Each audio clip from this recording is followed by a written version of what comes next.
Hey everybody, it's Heather Dakota here with Spirit Gardening, and today we're talking about rituals for your garden.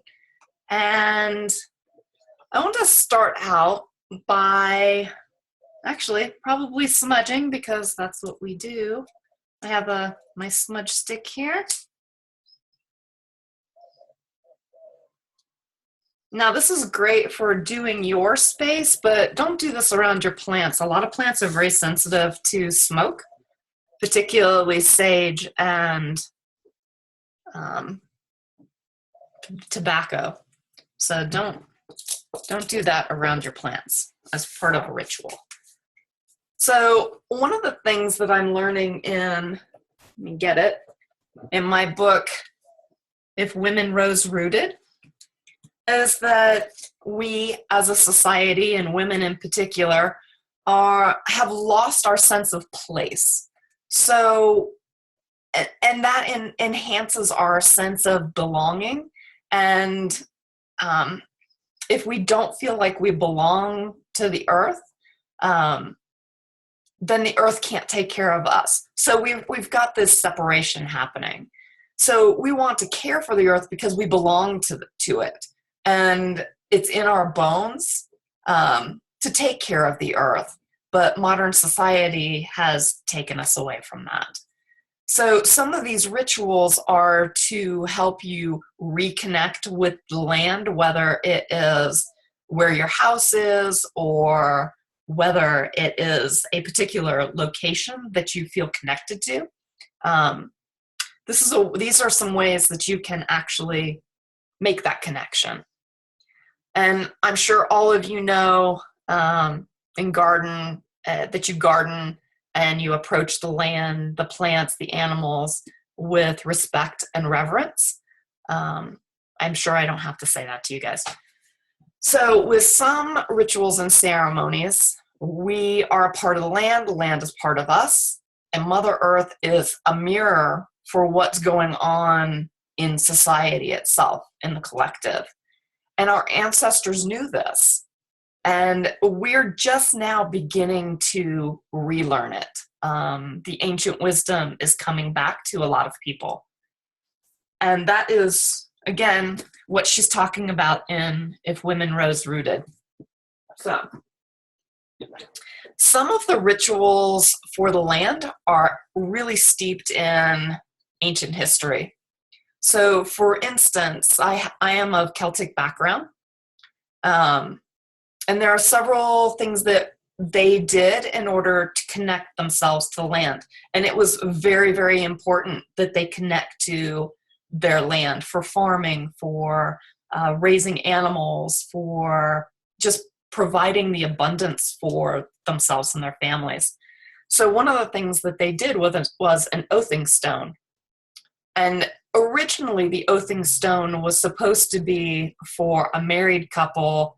When they got married, they would place their oaths on this stone, and they bound themselves to the land. And then the oathing stone itself would be put in a hollow of a tree, or it would be put up on a hill, or it would be tossed into a lake or a river. And their oaths would then permeate the land that it was around. So that's one way that we can connect to the land. I plan, when I get my land, to do this. I plan to put my oaths into the stone that I'm going to be a land guardian for this particular plot of land, and I'm going to put my oath into the stone, and I'm sure the land will tell me where that oathing stone needs to go. So that's one way that you can create a ritual around making a commitment to the land that you're guarding. Another way is to walk the land and sing and drum and rattle for it. Pardon me, it's like all kinds of trucks going by today.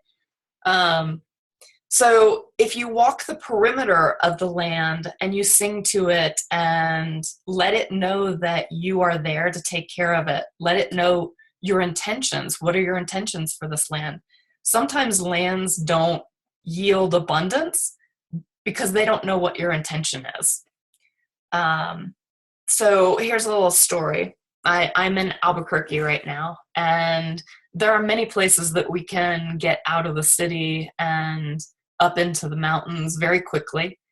And I went for a hike up into the mountains not far from where I live, and I took my drum with me, and I drummed for the plants along the way.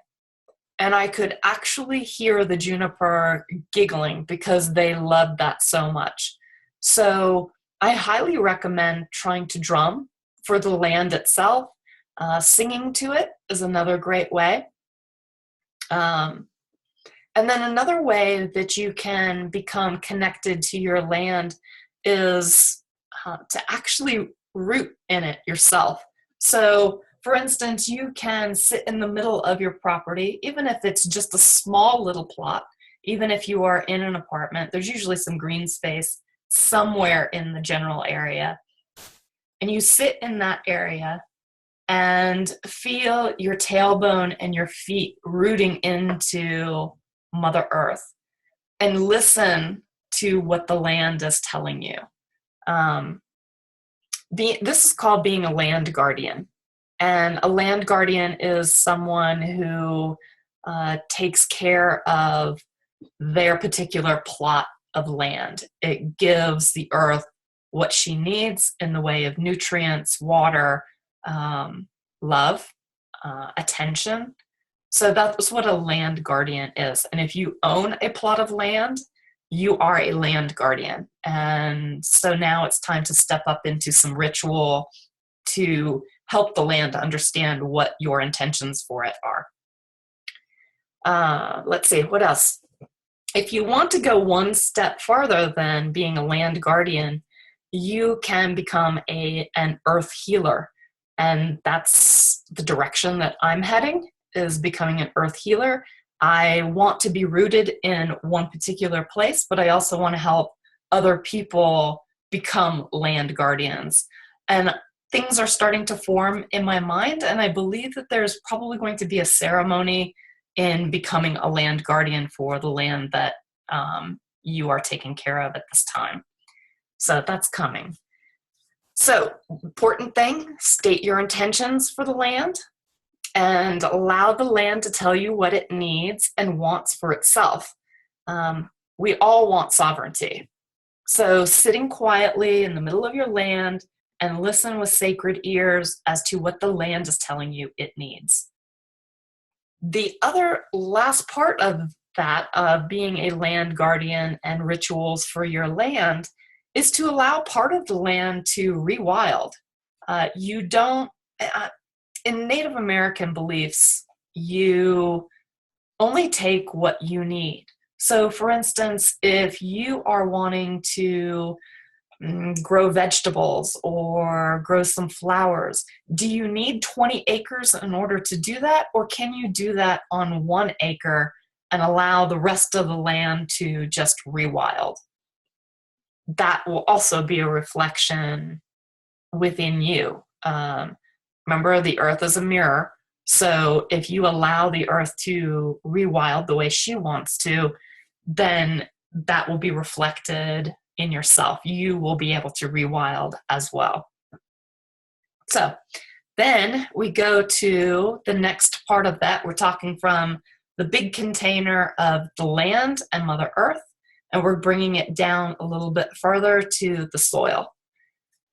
For the soil, for me, New Mexican soil is very depleted in nutrients and organic matter. So adding that in a ritualistic kind of way is what the earth is telling me it needs here, especially if you want to grow green crops, vegetables, fruit trees, just about anything really, other than desert type plants. And yet, even the desert plants are benefited by more nutrients. So I add Reiki, which is an energetic, uh, hands-on, here's some energy, divine energy that I actually put into the earth. And I say that it's Reiki, but it actually feels a little different for me. Whether if I'm doing Reiki on a person or if I'm doing Reiki on the earth, the energy itself feels different. So just kind of keep that in mind. I do a lot of praying for the trees. Sometimes I put my hands on the trees and say prayers for it. I give a lot of gratitude, and I do a lot of offerings. So sometimes my offerings are a crystal, or sometimes it's a little pinch of tobacco. And you have to be very, very careful with where you put tobacco because it is poisonous to some vegetables. So be careful with where your offerings with tobacco. I also will leave a strand of hair. I have also done spit, a little water from my water bottle. I always leave some type of offering for the soil itself. The other thing, just like the land, make sure you state your intentions. What are you planning to do to the soil? Are you planning on amending it? Are you going to till? Are you going to low till? Are you going to no till? Let the land know what you're going to do and how you're going to go about it. And remember, respect and reverence. The last thing that you can do for your soil in a ritualistic way is to grow green manure crops. So these are nitrogen fixers.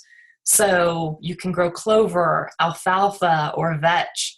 And then after that season, you till that under into the soil, and it will add organic matter and nitrogen, which is what most areas need.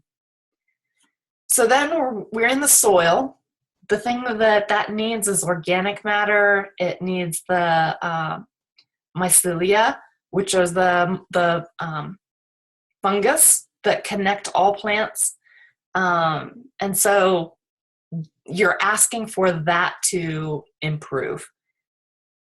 All right, so then we're going to the plants itself. And these will be very specific to you and your land and what the spirit of the land requests of you. So some ideas that I came up with, and these are ones that I use all the time: singing, drumming, offerings, like I said, a strand of hair, water, spit, mulch, compost. Again, be careful with the tobacco.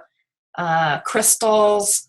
I tend to use, I don't have one up here, but I tend to use just the clear crystal points, the really teeny tiny ones. Just slip it in beside the plant to give it just a little bit of energy. Do be careful of some of the crystals because they do have salts in them, and that can harm, especially vegetables. They tend to be very sensitive, so be careful with that. You can also walk along designated paths instead of just walking all over the soil.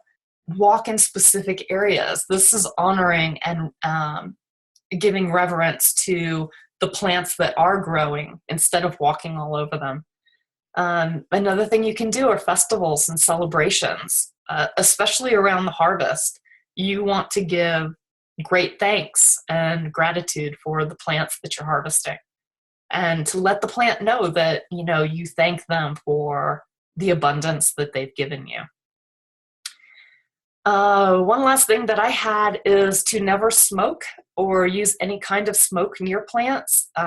It harms their transpiration. So in other words, the smoke and the molecules that are in the smoke get onto the leaves of the plants, and it clogs up their pores, basically, is what happens. So what else can you think of? Rain, can you think of anything else that ritualistic that you could do for your plants? Nothing brings to mind. I think you've covered it very well. Okay. So I'll leave that with everybody. If you come up with another way that you can create a ritual for the plant itself, I do say that I do rituals for the seeds. It's usually um, about rebirth and birthing of the plants. There's a lot of gratitude to the soil for holding the plants and the support. Um, I also do a ritual for transplants. That's where I usually put just a little crystal point when I'm transplanting. Uh, as I'm tending, I'm usually singing or drumming or rattling for the plants. And then at harvest time, it's a celebration. There's a lot of gratitude. I give the soil compost or more compost. Um, yeah, it's a matter of being conscious and knowing that you are doing good things for your land that you're a land guardian of, and not taking away and not giving back. So one of the things that I wanted to do is read. I love this book. And in this one particular spot, she's talking about a couple who recently bought some acreage, and they're letting the land rewild except for a small area where they're doing vegetables and have their gardens. Let's see. So we mostly let plants grow which want to grow and let wildlife do their own thing. The croft, which is a farm basically, is fenced to keep sheep, cattle, and horses out while being permeable to wild animals like deer. Apart from a small patch of herbs and vegetables, we don't till the ground. We don't use chemicals, and we don't burn. We don't cut trees or collect dead wood. We contribute by enhancement planting of native trees, but otherwise we try to minimize our impact on this particular piece of land. And that's the whole idea with doing rituals and ceremonies and everything for your land and being a land guardian, is to do as little as possible and still give back to the land. So I know a lot of you are container gardening. And so there are some rituals that you can do around that. And I'm sure you'll find some others that really speak to you as well. Watering is for a container garden is definitely going to be a ritual. In my container gardens, I have a reservoir of water underneath, which is super important in this high desert area, so that I have to water every 3 or 4 days. And I would imagine, regardless of where you are, for a container garden, you're going to have to water every 3 or 4 days. So that's going to be a ritual in and of itself. So I energize the water with Reiki and rattling before I actually water my garden. I rattle for the plants and I sing to them. The one thing to keep in mind for container gardens is that the soil in containers becomes very depleted of nutrients because the plants are taking up the nutrients. The soil dries out. It doesn't have a way of replenishing the nutrients. So you'll have to do that if you are a land guardian of a container garden. So add nutrients, add compost or fertilizer every 4 to 6 weeks. That's all part of the ritual of tending. And then the last thing that I came up with for rituals are pests. And to me, there are about 3 kinds of pests. There are pathogens, which are disease and virus vectors. There's also invertebrate, which are your insects. And then there are the vertebrate pests, which are rabbits and groundhogs and deer. Deer are a big one. So ways that you can create a ritual around this is to, again, tell the land what your intentions are. Talk to or do a journey to the pest and find out what it needs and how you can move it so it doesn't attack the things that are important to you, like your vegetables or your herbs.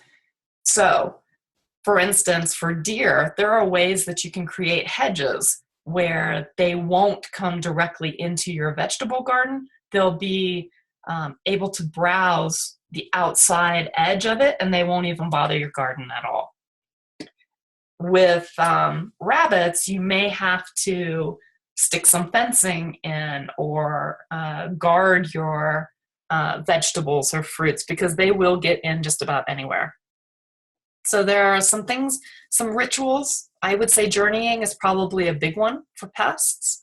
And see what they're telling you needs to be done to move them around where you don't want them to be. Weeds are another one. Weeds are a pest also. How can you keep the weeds from popping up in your vegetable garden?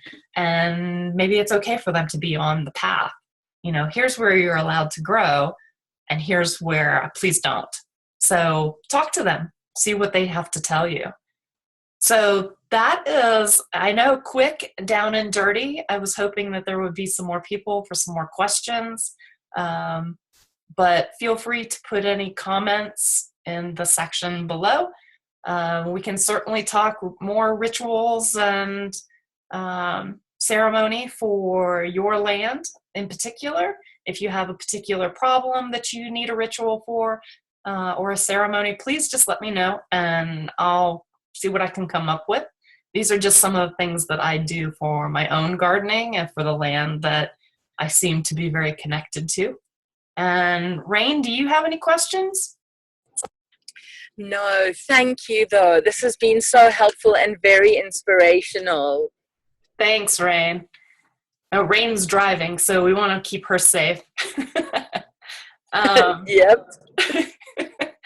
So thank you all so much. And if you have any questions, please feel free to put them in the comments below.